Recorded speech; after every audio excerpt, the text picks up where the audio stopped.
5ই August 2024 বাংলাদেশের ইতিহাসে খুবই গুরুত্বপূর্ণ দিন। দীর্ঘ 15 বছরের শাসনের পর এক পর্যায়ে যেতে বাধ্য হয়েছেন দেশের প্রধানমন্ত্রী শেখ হাসিনা। ঢাকার রাস্তা গুলিতে গুলিতে আজ বিচার উৎসব।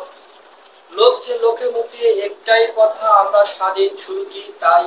ছাত্রদের এই আন্দোলন ছিল নাকি শেখ হাসিনা পদত্যাগের পিছনে অন্য কোনো কারণ ছিল? এই পরিবর্তন কি আদৌ সাধারণ মানুষের জীবন পরিবর্তন করতে পারবে? আসসালামু আলাইকুম বন্ধুরা, আমি আব্দুল ইসলাম আছি আপনাদের। প্রথমে অনেক অনেক শুভেচ্ছা। এই বাংলাদেশকে এত রক্ত, তবুও স্বৈরাচারীর কাছে মাথা নত করেননি।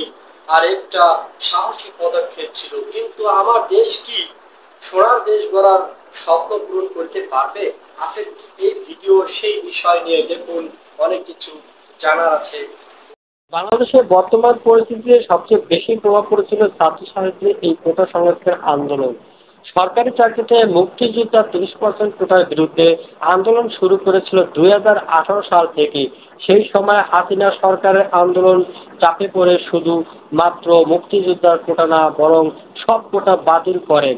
এরপর কোটা মোটামুটি ঠিকঠাক ছিল, কিন্তু গত 5ই জুন 2024 বাংলাদেশে এই কোটা আবার ফিরিয়ে আনে। সেই থেকে টানা 1 মাস বেশি ধরে ছিল কোটা আন্দোলন।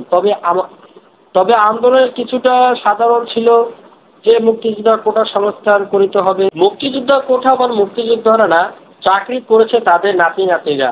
আর তারপরেই আসে শেখ হাসিনার বিতর্কিত মন্তব্য যে মুক্তিযোদ্ধা নাতি নাতিরা চাকরি পাবে না, পাবে কি রাজাকারের সন্তানেরা? আর এইখান থেকে শুরু হয় ছাত্রছাত্রীদের মন ভাঙা। যেই মানুষটার দিকে তাকিয়ে সেই মানুষ আমাদের দিকে উদাসীন, শুরু হয় বড় আকারের আন্দোলন। কিন্তু সরকার ভুল করেছে থাকে। আন্দোলনকারীদের উপর লাঠিচার্জ, গুলি করা, দেশ জুড়ে ইন্টারনেট বন্ধ, দাঁড় করিয়ে মোবাইল চেকিং, রাস্তাঘাট থেকে তুলে নেওয়া। সেই সময় এরশাদের শাসন চলছিল। শাসন বন্ধ করতে, তার গণতন্ত্র ফিরিয়ে আনতে তিনি রাজপথে আন্দোলন করেছিলেন। আর সেই আন্দোলন করে তিনি যে ক্ষমতায় আসছিলেন, তার সেই সময় তিনি হয়ে ওঠেন বাংলার জননেত্রী।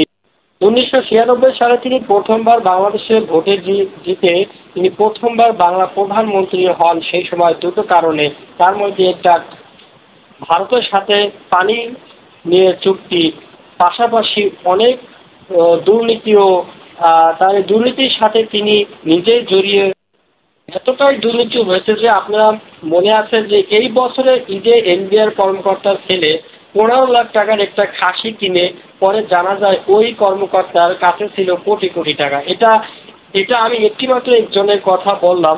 কারণ বাংলাদেশে একটা চাকরি পাওয়া ছিল ঘুষ নেওয়ার লাইসেন্স, পুলিশের ঘুষ নেওয়া থেকে শুরু করে নেতা কর্মকর্তা আওয়ামী লীগের নেতাকর্মীরা জোর জবরদস্তি করে জায়গা জমি দখল করিত। আওয়ামী লীগের ছোটখাটো পদ পেলে এক একজন রাজা বলে মনে করিত।